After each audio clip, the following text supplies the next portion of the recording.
there any doubt in your mind that House Democrats will move to impeach this president? I don't want to get ahead of ourselves here. I think what we have learned, what has been admitted, and now what we see in writing is about as damning as you can imagine. It will be a decision for us when we conclude our investigative work whether to bring this or other matters in the form of articles to a vote. And we'll cross that bridge when we come to it.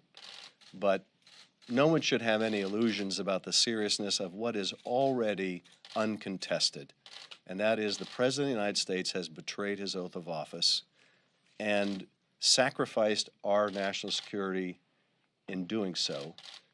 And that, I think, is quintessentially what the framers were concerned about. I think it's quintessentially what the framers thought was the sum and substance of what might warrant a president's removal from office.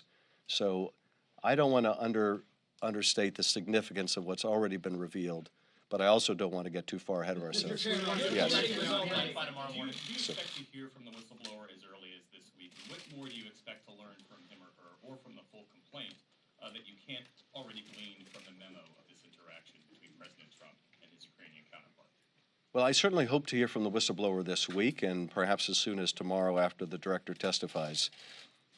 But that whistleblower is trying to make sure that that whistleblower is not subject to any further retaliation. And I say further because the president has already retaliated against him or her, retaliated by suggesting that the whistleblower is disloyal to our country. Maybe they're representing some other country, that they're a partisan hack, that they have some hidden bias. So there's already been retaliation by the president. And I would have thought and I would have hoped that the Director of National Intelligence would have spoken out publicly in defense of his employee or contractor. That is someone reliant on the director to protect them. So I don't know whether it will happen tomorrow or not. I can tell you the whistleblower, I think, is eager to come and meet with our committee. This is already a month overdue, at least a month overdue. And we are determined to make sure that that whistleblower has that opportunity. What's more, that no one is sitting next to them trying to put a gag on what they can say. Thank you, Chairman. I know the election specifically is not your foremost concern, but if I'm not mistaken, today is 131 days until February 3rd. That's the Iowa caucus.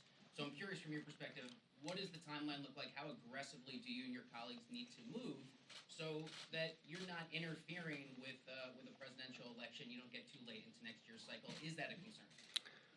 I don't know what the timeline will look like, except that we all feel a sense of urgency here. The Inspector General, and this is, by the way, not contested in the Department of Justice sham legal opinion, no one has taken issue with the fact that this is urgent. Now, DOJ comes up with this completely contorted rationalization that the Director of National Intelligence has no responsibility over foreign interference in our elections, which is completely bogus. But nevertheless, they don't take issue with the urgency here. And I'm not talking about the statutory definition, the fact that this needs immediate attention. So we need to get to the bottom of this whistleblower complaint ASAP. In terms of ultimately how long it's going to take us to develop the full facts, I don't know. I would not have imagined things would have moved as swiftly as they did over the last week. But the cascade of admissions by the president, by Rudy Giuliani, who now gives the bizarre explanation that the State Department was involved in urging him to undertake these activities on behalf of the president to investigate his rival.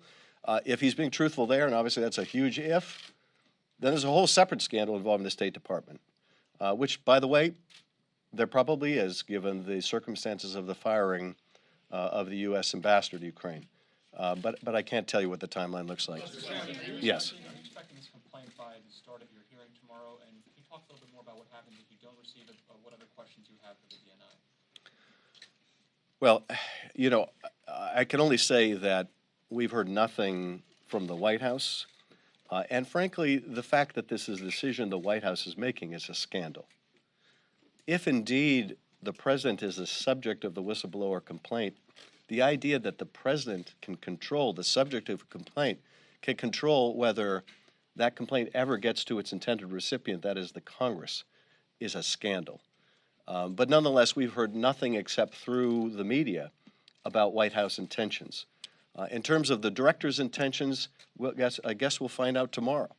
I have to imagine he's not eager to come before our committee, having still withheld the complaint. Now that it's clear the Department of Justice didn't even say that he was prohibited from giving it to us, that he is making that decision on his own initiative.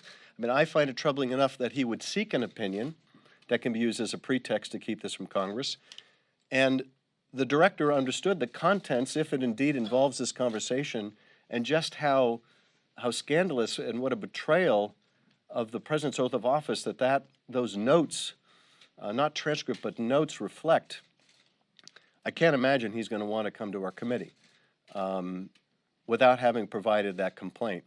But frankly, I can't imagine that the director would have gone along with a legal interpretation that says that he has no responsibility over preventing a foreign nation from interfering in our election. Will you hold him in contempt if that complaint does not reach you? I'm not going to discuss what repercussions will follow if there's continuing obstruction of Congress and continuing violation of the law. We'll make that decision when it comes. Thank you very much. What happens with your committee now once you get this?